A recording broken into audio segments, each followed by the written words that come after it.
марқұмды ақырғы сапар ұзатып жатып, салт бойынша бұл қандай кешелі деп сұрау беришет. Топырақ салып қоштошып жатқандар жақсы кешелі деп жооп беришет. 3 жолу ушул суроо жооп кайталанылат.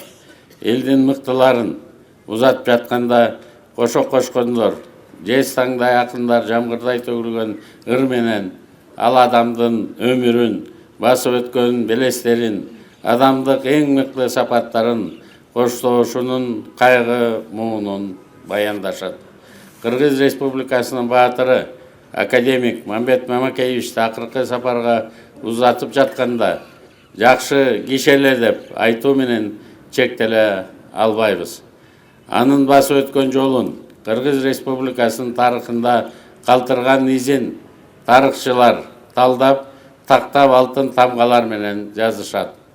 Айта келсек, адамзат коомундагы эң ардактуу, эң асыл кесиптердин бири дарыгерди кылымдар бою барктап, даңазалап келишкен.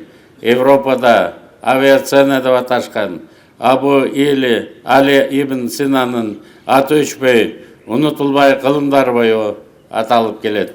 Адамдардын өмүрүн ажалдан алып калган дарыгер бул өчүп барган шамды жандырган, адамга экинчи өмүр тартуулаган адис. Ал эми бир адамды эмес, 100 миңден ашык адамды дарылап, 30 миң адамга хирургиялык операцияны жасаган Мамбет Мамакеевич жөнүндө бир эмес, көптөгөн ода жазып, акындар дастан айтса дагы аздык кылар.